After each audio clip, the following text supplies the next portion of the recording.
Okey, Assalamualaikum dan selamat petang. Okey, kita sambung lagi dengan topik kita iaitu perkongsian. Okey, kali ini kita akan sediakan akaun modal dan akaun semasa perkongsi. Okey, subtopik ini terdiri daripada subtopik ataupun di bawah tajuk subtopik 4.3 iaitu tutup pemilik dan penyataan kewangan perkongsian. Okey, kalau awak baca nota, kenapa kita perlu buat akaun modal perkongsi adalah untuk menunjukkan modal yang telah disumbangkan oleh perkongsi-perkongsi, di mana bahaginya nanti akan kita bawa kepada penyata kedudukan kewangan. Begitu juga akaun semasa. Okey, akaun semasa ni kita buat untuk mencari baki yang kita akan bawa ke akaun ke penyata kedudukan kewangan. Okey, mari kita tengok pada soalan. Okey, pada 1 Januari, Nono dan Samsua telah menubuhkan perkongsian yang diberi nama Monsa Enterprise, di mana masing-masing menyumbangkan RM30,000 dan RM20,000. Okey, RM30,000 dan RM20,000 ni adalah maklumat penting. Okey, maklumat penting bila kita nak buat akaun modal. Okey, so kita tengok pula dia punya maklumat tambahan, di mana pada 1 April Nono telah membuat ambilan RM1,000. Okey, dan maklumat yang kedua 1 Mei Samsua pula membuat ambilan. Okey, ini bermaksud perkongsi-perkongsi ini mengambil duit daripada syarikat ataupun daripada perniagaan mereka untuk kegunaan peribadi. Okey, pada 1 Julai pula Nono membawa masuk RM5,000 dalam perniagaan sebagai modal tambahan. Okey, dan maklumat yang keempat, Nono gaji RM2,000. Okey, dan masih belum dibayar sehingga tempoh perakunan.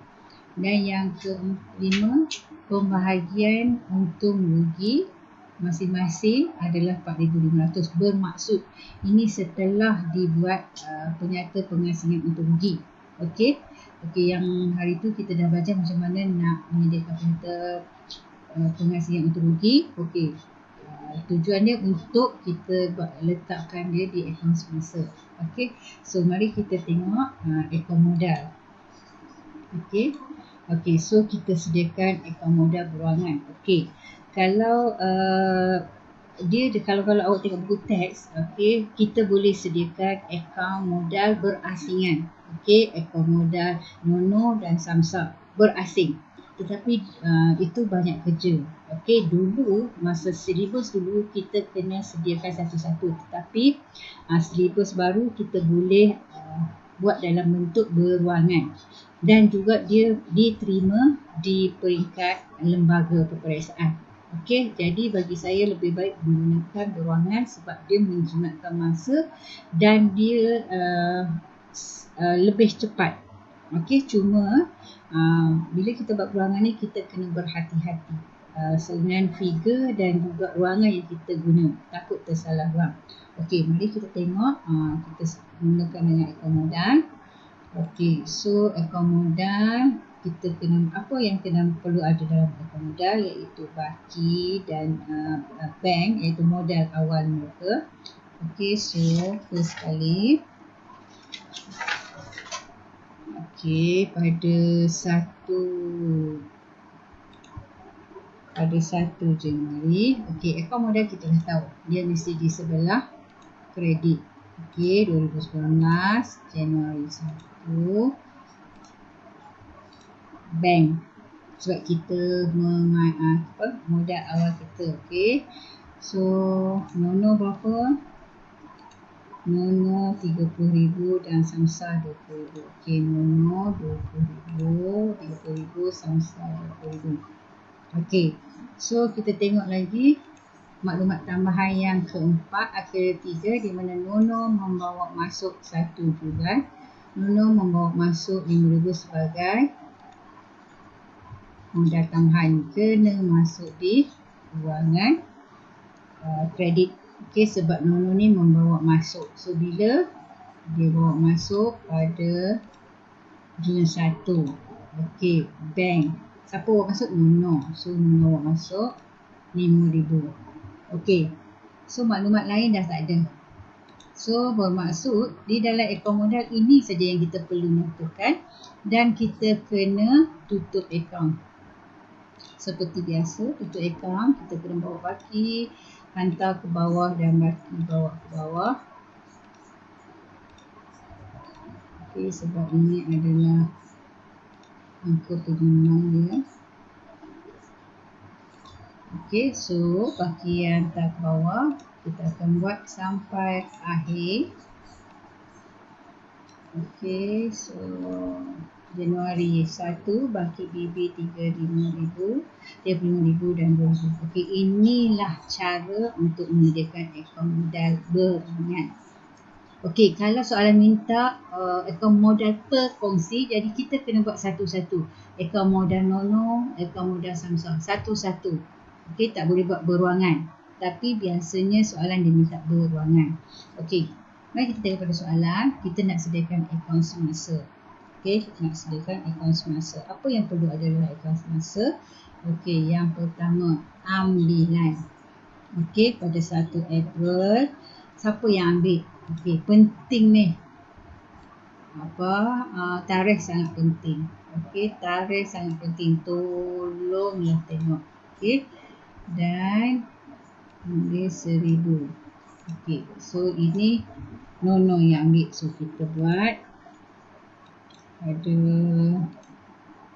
2009 pada April 1. Pada April 1. Okay, ambilan. Siapa yang ambil? Nono. Masukkan dalam ruangan Nono. Okey. Seterusnya 1 Mei. Samsa yang buat ambilan. So, berapa? 1,500. Okey, 1,500. Okey, so pada 1 Mei. Okey, tarikh ini sangat penting ya. Tarikh sangat penting ya. Tolong tengok April 1 dengan Mei. Okey, Samsa buat ambilan. Okey. So kita tengok lagi. Okey, Nono mendapat gaji tahunan. Okey, gaji tahunan. Alright. Okey, gaji tahunan kita kena letak di sebelah kredit. Okey, berapa hari bulan? 21 Disember. Okey. Gaji Nono ke sampai Nono. Okey, 2,000. Okey. Okey. Seterusnya yang terakhir adalah pengasingan. Okey, sebab di sini dia dah bagi pembahagian untung. Okey, dia dah bagi dah siap.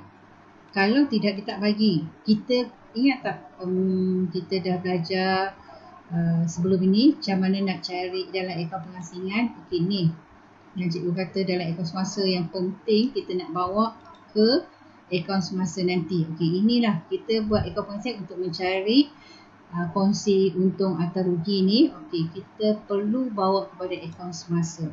Okey, so akaun pengasingan untung rugi. Okey, so sebab soalan ni dah bagi. Soalan dah bagi dah. Kalau dia biasanya soalan dia tak akan bagi, dia suruh kita buat akaun pengasingan. Okey, akaun pengasingan kena buat macam tadi lah, macam ni. Okey, so bila dapat yang ni baru kita masuk dalam akaun semasa. Okey, dalam akaun semasa. Alright. So dah habis. Okey, dah habis. So kita imbangkanlah dia. Okey, kita imbang. Dan kita cari baki. Okey, so kita cari baki. Hantar ke bawah. So kita tengok berapa baki hantar ke bawah. 45,500 untuk Nono dan 3,000 untuk Samsa. So kita kena buat sampai akhir. So baki bawa ke bawah. Okey, kenapa kita kena buat akaun semasa dan akaun modal? Okey, kedua-dua akaun ini akan kita hantar ke dalam penyata kedudukan. Macam ni. Itu tujuan kita buat akaun semasa dan akaun modal. Kita nak hantar kepada akaun penyata kedudukan kewangan. Okey, so untuk akaun modal Nono, berapa kita dapat? 35,000. Okey, so 35,000 dan Samsal 20,000. Okey, kita bawa dalam akaun, dalam ekuiti pemilik. Okey, di bahagian ekuiti pemilik. Begitu juga dalam akaun semasa, kita bawa baki. Okey, kita bawa baki. Okey, so kita akan dapat. Okey, itu tujuannya kita buat akaun modal dan akaun semasa. Kita nak hantar ke penyata kedudukan kewangan. Okey, so juga harap kamu faham untuk akaun modal dan akaun semasa berkongsi. Okey, sekian. Terima kasih.